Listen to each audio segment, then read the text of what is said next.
আসসালামু আলাইকুম ওয়া রাহমাতুল্লাহি ওয়া বারাকাতু। আশা করি আপনারা সবাই ভালো আছেন, সুস্থ আছেন। আজকের ভিডিওটা আমার জন্য একটু স্পেশাল, কারণ অনেক দিনের একটা চাওয়া আজ পূরণ হয়েছে।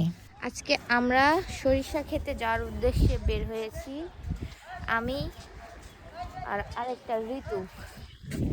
চলুন দেখা যাক কোথায় সরিষার ক্ষেত খুঁজে পাই। সেদিন ফেসবুকে একটা পোস্ট করছিলাম যে সরিষার ক্ষেত কোথায় আছে সান্তাহারে। অনেকেই অনেক গ্রামের নাম বলছে, অত দূর আমার পক্ষে যাওয়া সম্ভব না।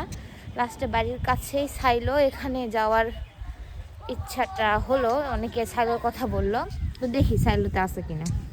যেমন বলা তেমন কাজ, আমরা বের হয়ে পড়েছি স্টেশন দিয়ে। ভাবলাম যে গেট থেকে একটা ভ্যানে করে যাই, ওখান থেকে সম্ভবত গাড়ি পাওয়া যাবে। এদিকে যেহেতু দুপুরের টাইম ছিল, যদি দাঁড়ায় থাকতে হয় আর হাতে সময় খুবই কম, তখন খুবই ঠান্ডা সময় ছিল, মানে তেমন একটা রোদ ছিল না। রোদ ছাড়া তো ছবি ভিডিও ভালো আসবে না, এজন্য তাড়াতাড়ি করেই বের হচ্ছিলাম।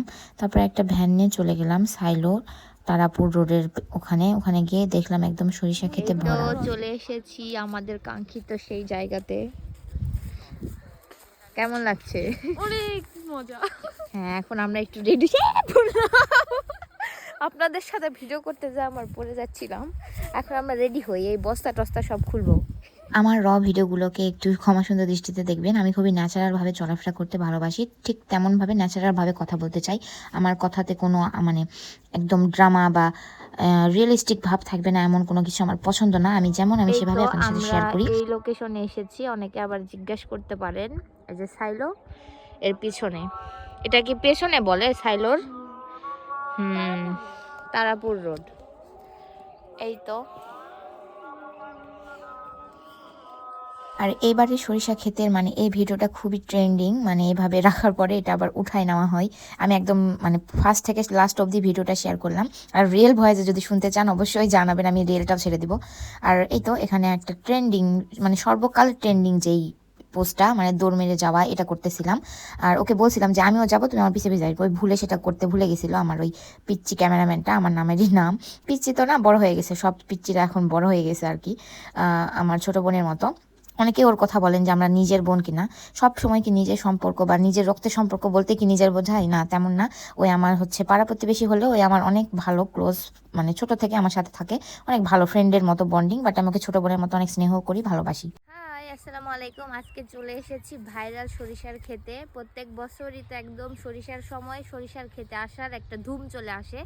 তো প্রত্যেকবার আমার আসা না হলেও আজকে এসেছি অনেক অপেক্ষার পর। প্রথম থেকে আসার চেষ্টা করতেছিলাম, বাট হচ্ছিল না। আজকে অনেক কিছু কাজটা সব কিছু ম্যানেজ করে ছোটো বোনকে নিয়ে চলে এসেছি। তো আপনারা সবাই আপনাদের সরিষা ক্ষেতের ছবি অবশ্যই শেয়ার করবেন এই কমেন্ট বক্সে। আর এই সুন্দর সরিষা ক্ষেতটা কেমন লাগছে কমেন্ট করে জানাবেন। দেখাও ওইদিকে। আর একটা কথা, যে আমার এই দাগগুলো নিয়ে অনেকেই আমাকে পার্সোনালি এই দাগ নিয়ে বিস্তারিত আমি এই রিলসটা আগে আপলোড করছি।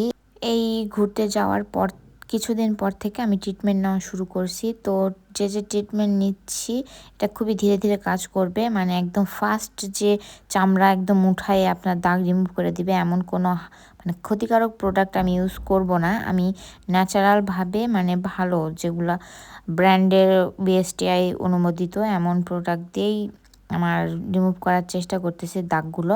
প্রায় 2 মাস হয়তো সময় লাগতে পারে, আমি আগে ভালোভাবে ইউজ করি, দেন যদি ভালো ফলাফল পাই অবশ্যই আপনাদের সাথে শেয়ার করব।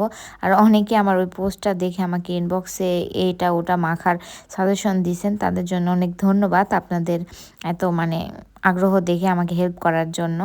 আর অনেক আপুদেরই বুঝতে পারলাম যে এই সমস্যাটা হয়, আমাকে বলছেন যে আপু আমারও এরকম হয়। তো আমি জানাবো আপু যদি আমি ভালো ফলাফল পাই। এই যে দেখছেন চারিদিকে শুধু সরিষার ফুল, হলুদ রঙে পুরো ক্ষেতটা ভরে আছে। এখানে দাঁড়িয়ে মনে হচ্ছে সব ক্লান্তি কোথায় হারিয়ে গেছে। প্রকৃতি সত্যি মনকে শান্ত করে দেয়। আল্লাহ কত সুন্দর করে এই দুনিয়াটা বানিয়েছেন, এমন জায়গা না হলে সেটা বোঝা যায় না। আরও কত সুন্দর সুন্দর জিনিস আছে পৃথিবীতে। ইনশাআল্লাহ সব কিছু যেন আল্লাহ দেখার তৌফিক দান করে। অনেক সময় আমরা ভাবি চাওয়াগুলো বুঝি পূরণ হবে না, কিন্তু বিশ্বাস রাখেন আল্লাহ ঠিক সময়ে ঠিকভাবে সব কিছু মিলিয়ে দেন। আজ এখানে এসে সেটা আরো একবার বুঝলাম, মনটা ভরে গেল। আপনাদের যদি প্রকৃতি ভালো লাগে, এমন খোলা জায়গা পছন্দ হয়, তাহলে এই ভিডিওটা নিশ্চয়ই ভালো লাগবে। কমেন্টে জানাবেন। ফি আমানিল্লাহ।